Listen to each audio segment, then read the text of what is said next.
தோழியால் புது அவதாரம் எடுத்த நடிகர் ரவி மோகன் கெனிஷாவுக்கு ஜிலீர் பெட்டியில் 100 கோடி. சமீபத்தில் பிரபல திரைப்பட தயாரிப்பாளருமான சுஜாதா ஒரு பேட்டியில் அடங்கமறு, பூமி, சைரன் என 3 திரைப்படங்களை ரவி மோகனை வைத்து தயாரித்தேன். 3ம் தோல்வியடைந்தது. இதற்காக 100 கோடி ரூபாய் கடன் வாங்கினேன். அதில் 25% ரவி மோகனுக்கு சம்பளமாக வழங்கினேன். இதற்காக அனைத்து ஆதாரமும் உள்ளது. பல கோடி ரூபாய் நஷ்டம் மற்றும் மன உளைச்சலை நான் மட்டுமே ஏற்கிறேன் என்று மருமகன் ரவி மோகன் குறித்து அதிருப்தியை வெளிப்படுத்தியிருந்தார். இந்த நிலையில் ரவி மோகன் புரொடக்ஷன் கம்பெனியை துவங்கி இருப்பது குறித்து பத்திரிகையாளர் உமாபதி கருத்து கூறியிருக்கிறார். நடிகர் ரவி மோகன் தயாரிப்பாளராக அறிமுகமாகி ரவி மோகன் ஸ்டுடியோஸ் என்ற பெயரில் நிறுவனத்தை தொடங்கியுள்ளார். தான் நடிக்கப் போகும் ஒரு படம் மற்றும் டைரக்ட் செய்யும் ஒரு படம் என 2 படங்களை எடுத்த எடுப்பிலேயே தயாரிக்கப் போகிறார் ரவி மோகன். இதற்கான துவக்க நிகழ்ச்சிதான் நேற்று சிறப்பாக நடைபெற்றது. இந்த விழாவில் ரவி மோகனின் நெருங்கிய நண்பர் கார்த்தி, டைரக்டரும் அண்ணனுமான மோகன் ராஜா, ரவியின் அம்மா SJ சூர்யா, சிவகார்த்திகேயன், ஜெனிலியா, இமான் உள்ளிட்டோர் கலந்து கொண்டனர். ரவி மோகன் ஸ்டுடியோஸ் திறப்பு விழாவுக்காகவே மும்பையில் இருந்து சென்னை வந்திருந்தார் ஜெனிலியா.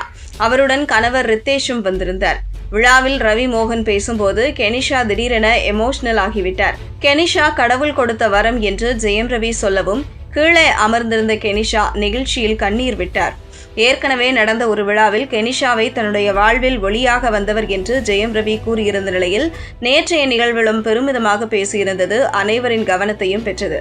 இந்த நிலையில் யூடியூப் சேனலுக்கு தோழியால் புது அவதாரம் என்ற தலைப்பில் மூத்த பத்திரிகையாளர் உமாபதி பேட்டி ஒன்றை தந்துள்ளார். வாடகை வீட்டில் இருப்பதாகவும் வாடகைக்கு கூட வழியில்லாமல் உள்ளதாகவும் ரவி மோகன் சமீபத்தில் பேசியிருந்தார். உண்மையிலேயே வாடகை கட்டக்கூட வழி இல்லாமல் தான் ஜெயம் ரவி இருந்திருக்கிறார். ஆனால் வீட்டிலிருந்து ஒரு பெட்டி எடுத்து சென்றுள்ளார். அந்த பெட்டியில் அமெரிக்க டாலர்கள் இருந்துள்ளன. அதனை தோழியுடன் சேர்ந்து எண்ணி பார்த்தபோது கிட்டத்தட்ட 100 கோடி ரூபாய் இருந்ததாக தெரிகிறது. இன்று மார்க்கெட்டில் $1 90 ரூபாய் வரை செல்கிறது. அமெரிக்க டாலர் $100 மேல் அச்சடிக்க மாட்டார்கள். இப்போது இந்த பணம் 100 கோடி ரூபாய் இருப்பதாக தெரிகிறது. சேமித்து வைத்திருப்பார் போலும். இப்பணத்தை வைத்துதான் புரொடக்ஷன் கம்பெனியை புதிதாக ரவி மோகன் துவங்கி இருக்கிறார். ரவி மோகனை பொறுத்தவரை மிகவும் நல்ல டைப். மற்றவர்கள் போல கன்னிங் குணம் கிடையாது. நல்ல ஜீவன், நல்ல மனிதரும் கூட. இந்த நேரத்தில் தான் அவருடைய தோழி கிடைத்தார்.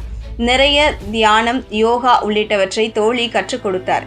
இதனால் உற்சாகமான ரவி தன்னுடைய அடுத்த கட்ட நகர்வை நோக்கி நகர்ந்துள்ளார். படம் இயக்கச் சொல்லியும் தயாரிக்க சொல்லியும் தோழி உற்சாகப்படுத்தி இருக்கிறார். மாமியார் தந்த டார்ச்சரால் தோழியுடன் பபிள்கா மாதிரி ஒட்டி கொண்டுள்ளார் ஜெயம் ரவி. இன்று பிரிக்க முடியாத அளவுக்கு இவர்களின் நட்பு வளர்ந்துள்ளது. எனினும் ஒரு இயக்குனராக, தயாரிப்பாளராக அவதாரம் எடுத்துள்ள ஜெயம் ரவி தன்னுடைய இந்த புதிய முயற்சியில் வெற்றி பெற வேண்டும் என்றெல்லாம் தெரிவித்துள்ளார்.